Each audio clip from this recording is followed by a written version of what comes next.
Shalom. Assalamualaikum warahmatullahi wabarakatuh. Om Swastiastu, Namo Buddhaya, Salve, salam kebajikan, salam rukun. Yang terhormat Kepala Kantor Kementerian Agama Kabupaten Belu bersama staf, yang terhormat Bapak Ibu Dewan Juri. Pertama-tama, marilah kita panjatkan puji dan syukur kehadirat Tuhan Yang Maha Esa, karena atas rahmat-Nya kita masih diberikan kesempatan untuk menikmati hari yang baru ini, meskipun kita ada dalam situasi pandemi COVID-19.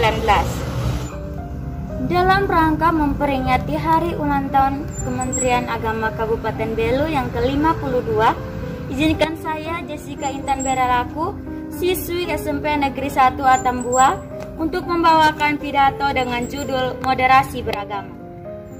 Indonesia merupakan negara kepulauan yang kaya akan sumber daya alam dan kaya juga dalam keberagaman agama, suku, bahasa, dan budaya.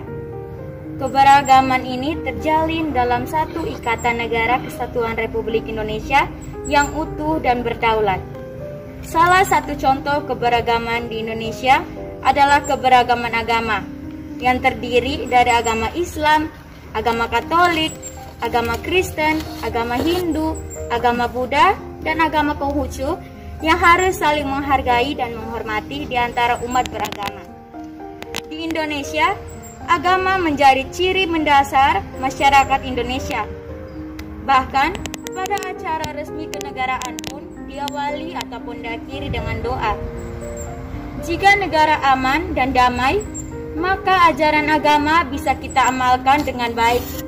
Agama bisa berkembang dan dijalankan dengan baik di wilayah yang aman dan damai. Karenanya, mari kita jaga persatuan dan kesatuan kita. Sebagai bangsa yang sangat heterogen, sejak awal para pendiri bangsa sudah berhasil mewariskan suatu bentuk kesepakatan dalam berbangsa dan bernegara, yakni Pancasila dalam Negara Kesatuan Republik Indonesia, yang telah nyata berhasil menyatukan semua kelompok agama, etnis, bahasa, dan budaya. Indonesia disepakati bukan negara agama dan tidak memisahkan agama dari kehidupan sehari-hari warganya. Nilai-nilai agama dijaga, dilestarikan, itulah sesungguhnya jati diri Indonesia. Negeri yang sangat agamis dan karakternya yang santun, toleran, dan mampu berdialog dalam keragaman. Memaknai keberagaman ini, semua umat beragama harus mengupayakan sikap menghargai perbedaan yang ada dengan menebarkan kedamaian, cinta kasih, dan bukan isu sara, berita hoaks yang menimbulkan perpecahan dan tindakan anarkis. Semua agama sebetulnya tidak membenarkan dan tidak menolerir mengenai adanya paham radikal terorisme, apalagi yang sampai berujung pada kekerasan dan aksi teror. Ekstremisme akan merusak sendi-sendi keindonesiaan jika dibiarkan berkembang. Oleh karena itu, moderasi beragama sangat diperlukan menjadi jalan tengah dalam menghadapi ekstremisme. Moderasi beragama menghadirkan keharmonisan dalam kehidupan masyarakat sebagai sesama anak bangsa dan mampu menyatukan umat yang beragam demi kedamaian bangsa. Konflik agama yang sering terjadi di Indonesia umumnya dipicu oleh adanya sikap eksklusif serta merasa agamanya yang paling benar dan mengganggu agama yang lain. Sikap-sikap ini yang harus diberantas melalui moderasi beragama. Moderasi beragama harus dipahami sebagai kesedangan, artinya tidak ekstrim kanan atau ekstrim kiri. Masing-masing agama tentunya punya doktrin atau keyakinan sendiri.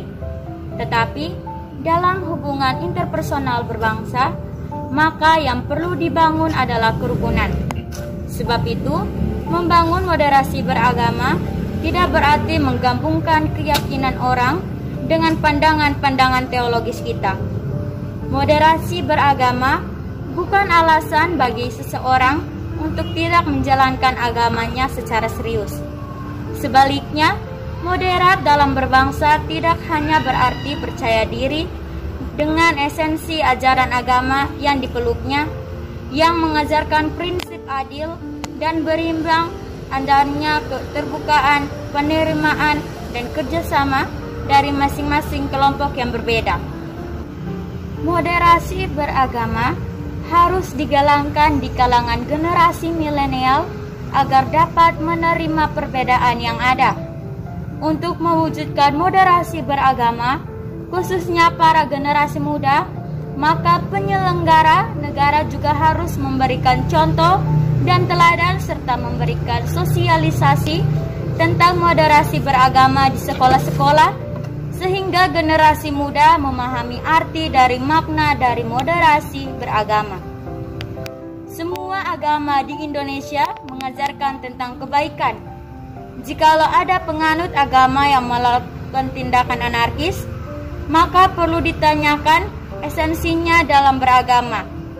Para pemimpin agamanya, penyuluh agama, guru agama harus berperan aktif dan berfungsi untuk memberikan pemahaman yang benar bagi umat binaannya. Kita tidak boleh menjadi provokator yang merusak kesatuan dalam kemajemukan. Pemerintah juga harus bertindak dengan tegas dalam menangani oknum-oknum yang tidak bertanggung jawab. Sikap moderasi beragama dapat dilakukan dengan cara menghormati pendapat orang lain, menghargai agama, suku, ras, dan budaya lain, mengakui keberadaan orang lain, sikap toleransi, serta tidak memaksa keinginan dengan cara kekerasan. Moderasi beragama untuk Indonesia maju dalam kekristenan adalah sikap yang berlawanan dari radikalisme atau ekstrim.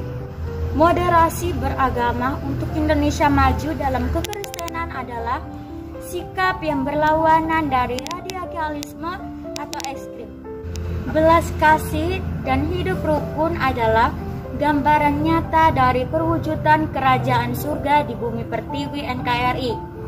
Sebab bagaimana kita mengharapkan yang tidak kelihatan akan terjadi, sementara yang kelihatan atau nyata diabaikan.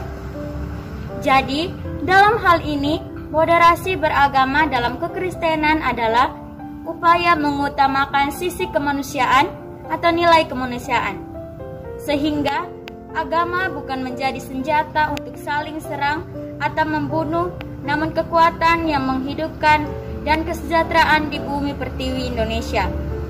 Pada kesempatan yang berbahagia ini, saya mengajak kita semua untuk mensyukuri anugerah Tuhan dalam keberagaman yang ada sebagai suatu keindahan yang perlu kita jaga, lestarikan, dan diwariskan pada generasi penerus bangsa. Mari kita menyerukan moderasi beragama, menolak kekerasan dan ekstremisme buta, dan menyerukan nilai-nilai toleransi dan persaudaraan yang dimajukan dan didorong oleh setiap agama yang ada.